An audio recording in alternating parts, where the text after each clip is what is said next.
Je reviens sur l'ouvrage de Serge Bremerel, tome 1, Le fil vert. Il y aura un deuxième tome qui devrait sortir prochainement.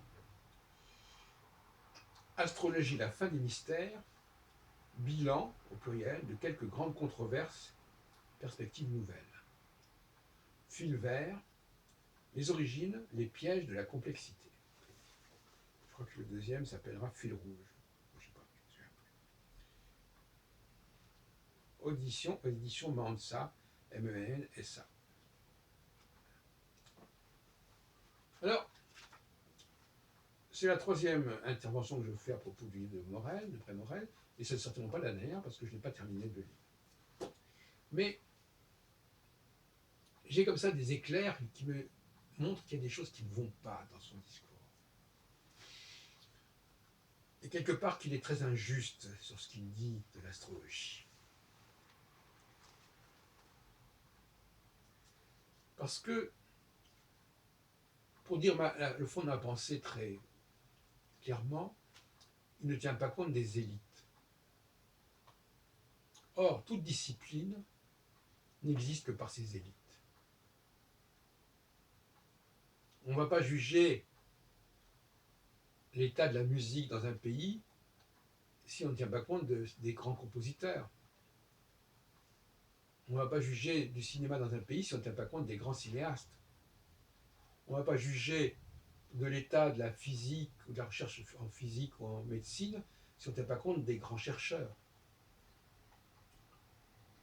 Et là, M. Bremerel se contente de nous parler d'une sorte de consensus, vous savez, qui existe au niveau du peuple, le peuple astrologique, j'entends bien, dans le milieu astrologique. Donc il y a une approche très ethnologique. Alors il nous raconte ce que les astrologues font, leur pratique. Mais les astrologues, mais qu'est-ce que c'est que les astrologues? Là, il y a un préjugé anti-élitique, ou alors c'est une erreur de méthodologie.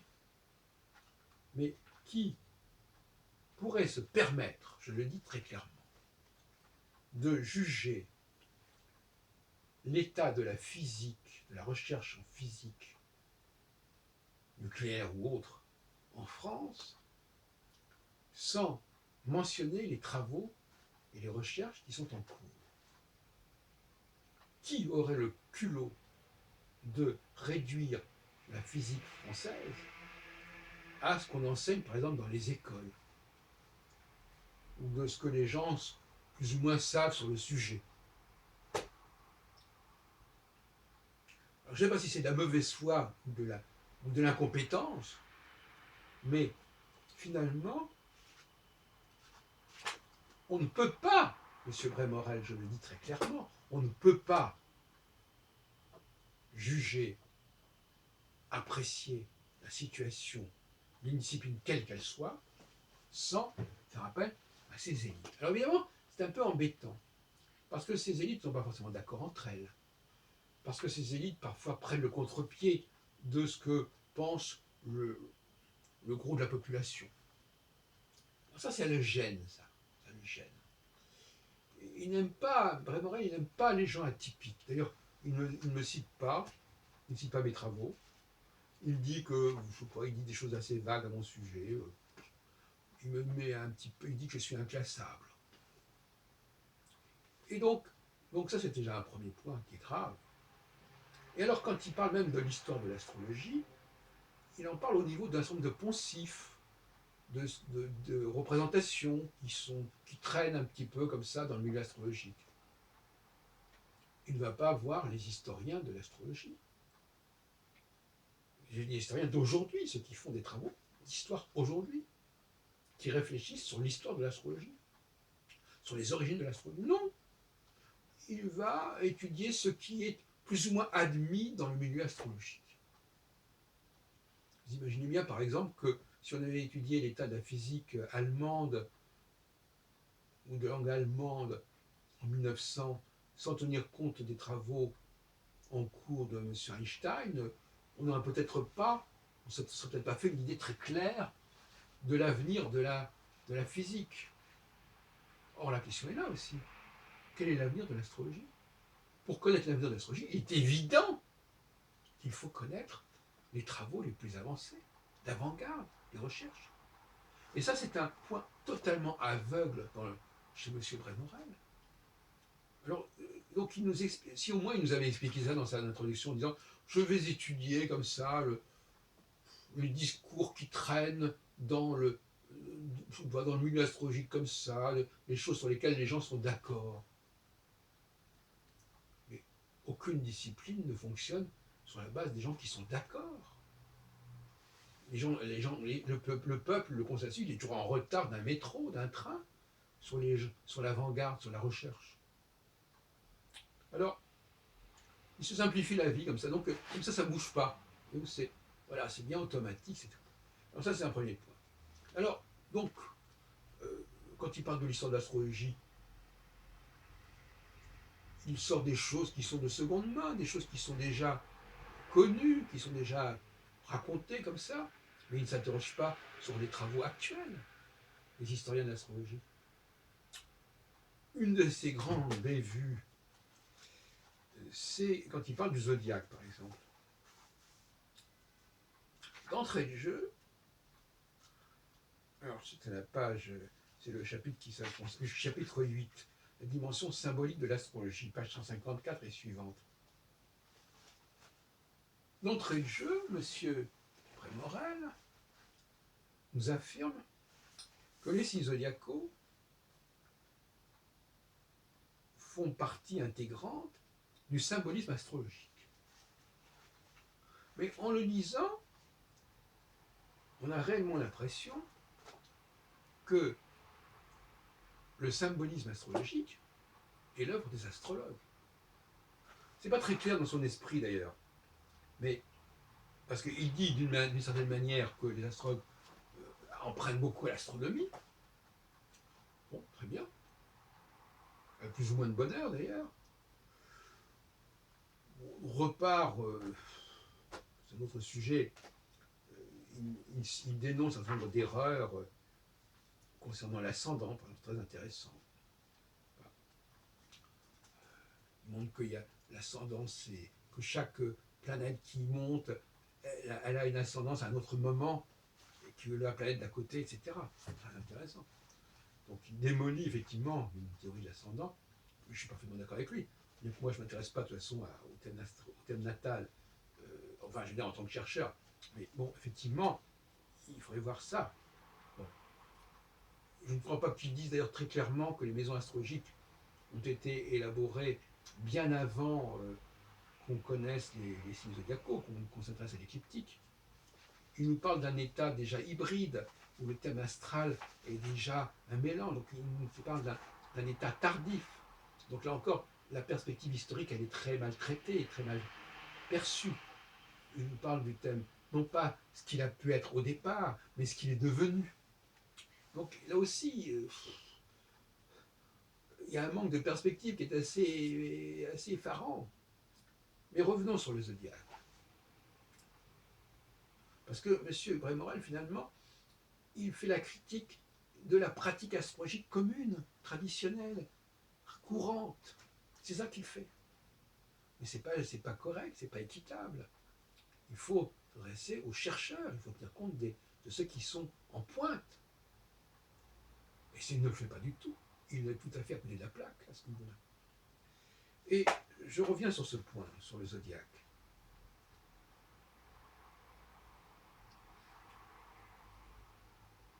C'est un point, je dois reconnaître pour sa défense, qui n'avait peut-être pas été développé depuis quelques mois, enfin au moment où son livre est paru. Mais peu importe, c'est simplement un exemple pour montrer que l'histoire de l'astrologie, c'est pas une plaisanterie et que il y a des chercheurs aujourd'hui qui travaillent là-dessus, qui s'intéressent.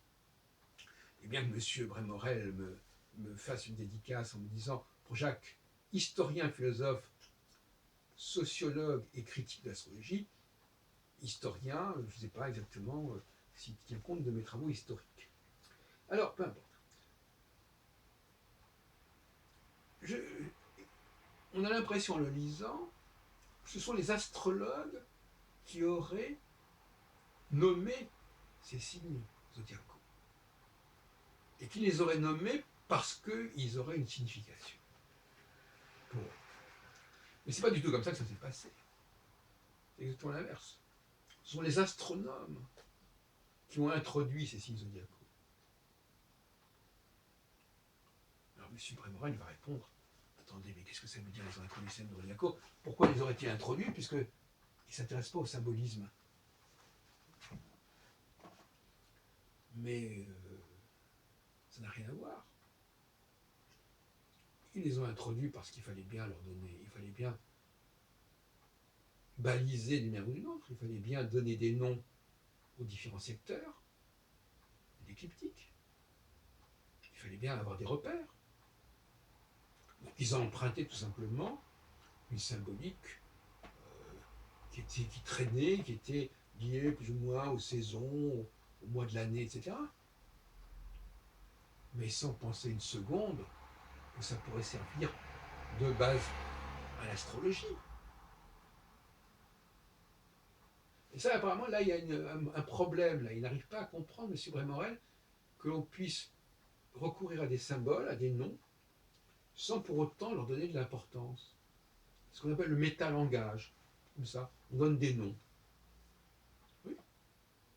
Alors maintenant que les astrologues aient conféré à ces noms des significations, ça se fait dans un deuxième temps.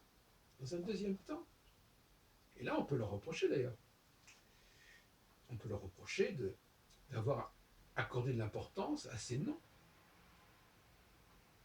D'ailleurs, un système très mal conservé, puisque précisément quand les astronomes utilisent ces noms-là, ils se moquent plus ou moins de les conserver correctement ou pas. De toute façon, c'est simplement une façon de désigner en disant voilà, la planète est actuellement à tel moment, dans le taureau, dans le gémeaux, etc. Aucune importance, de toute façon, ça n'a aucune importance. C'est simplement une façon de nommer, c'est un problème de nomination.